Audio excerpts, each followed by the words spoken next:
Speaking of older, and this is a sensitive topic, but we'll just go there, and if you want to stop, we can. We were talking earlier about a lot of women that you've known that they've been actors, and at maybe 40 plus, they go home. And so we kind of talked about how, I'm not saying all females, but some, we get our identity from being cute or sexy or whatever, and then when society tells us that's done with, then we don't have that same identity anymore. So you said that maybe for men it's easier, of course, because they can kind of be in this character mode. Do you think women can transition to a character mode? I think women have the skills to do that, but they're not allowed to. They're not. See, this is unfortunately a male-driven industry, and particularly a young male-driven industry. And it's unfortunate to see the fact that a lot of women are not allowed to do that. Then, being honest, a lot of women can't do that because they don't want to do that. Sure. We talked about that earlier. See, they and it's not, I don't want to say a lot, but some women don't want to do that because their looks and whatnot was so powerful and prevalent in their work that to be older, they couldn't do it. They can't do it. You have exceptions. You have Glenn Close in the new movie she wanted to go to. Oh, The Wife? Oh my gosh. I haven't seen it yet. I just got the screener. Amazing. Okay. Amazing. See, there's women like that, and of course Meryl Streep. And you have some other like, what's her name? Helen Mirren. Oh yeah. Judi Dench.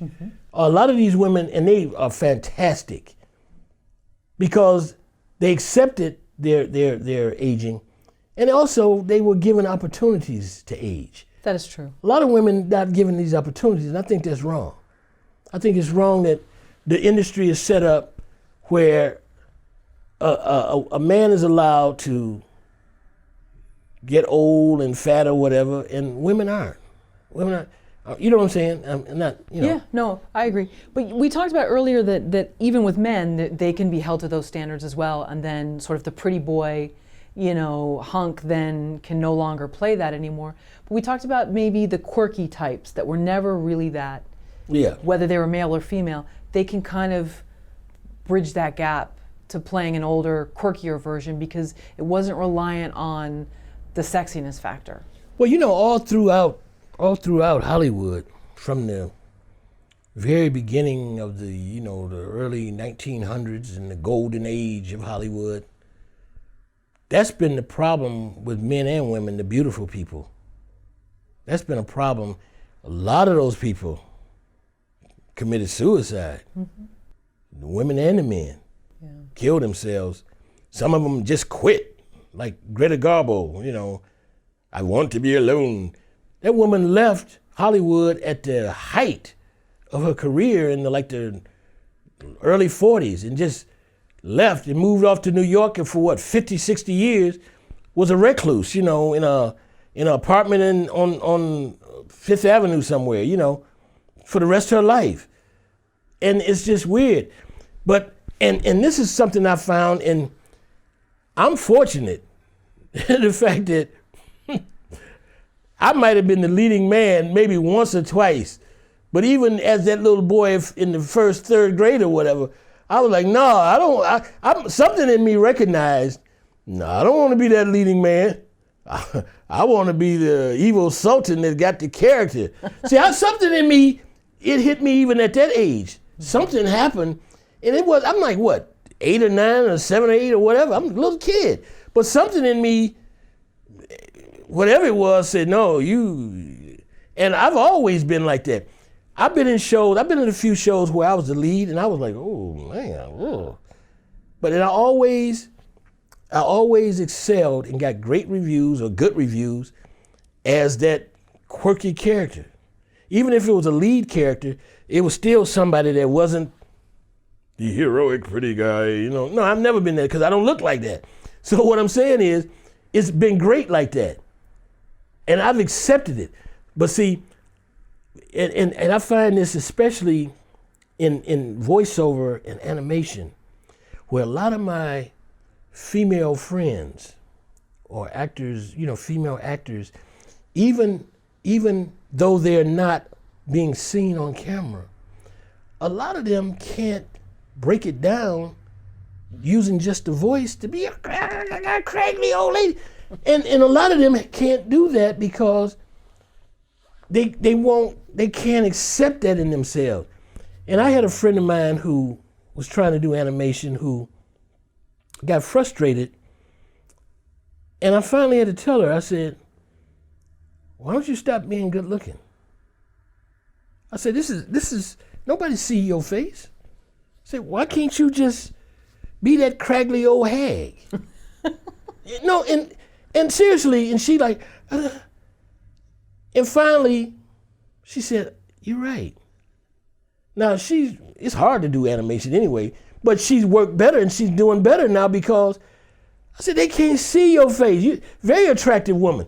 And then there's some really, really gorgeous women that I know that's playing all the animation stuff, all the different characters. The woman that's playing the new Rocky from the Rocky and Bullwinkle, Tara Strong, is a very attractive woman. Very attractive. Hey, Bullwinkle. I mean, because her mind. And see, in this business, you have to break it down. And when I say break it down, you got to just break it down. I did a short film for a guy, and he said, man, I need you to play this homeless guy. I said, cool. He like, hey. I said, yeah. He said, now you're going to be over here. I said, now am I going to be in that refrigerator box right there? He said, yeah. I said, great. I'm in there. I got garbage all around me, and I'm laying in there. And it's like, yeah, because cool. Because it's like I get to break and be free. I get to, and I mean, I've studied and been around and seen enough homeless people, and that's terrible to know and understand, what that is. And I've seen it. I've talked to people like that. I've talked to people. I used to do that in Chicago.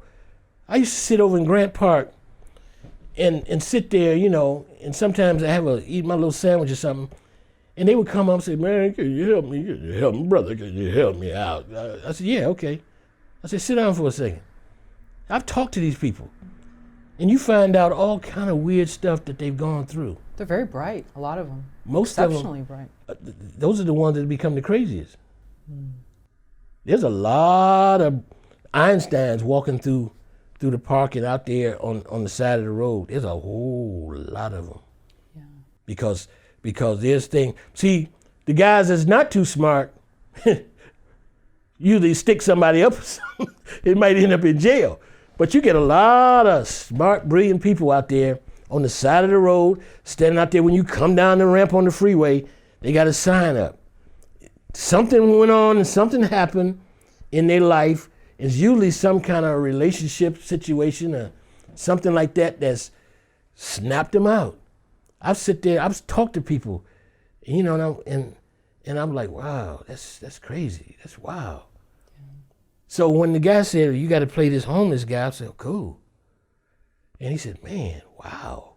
I said, yeah. I said, he homeless, but that don't mean he don't have a brain. He got problems. He got stuff that, you got to have a problem to end up out there. Something went wrong. I went to school with a boy who was a troubled kid in school and in junior high school.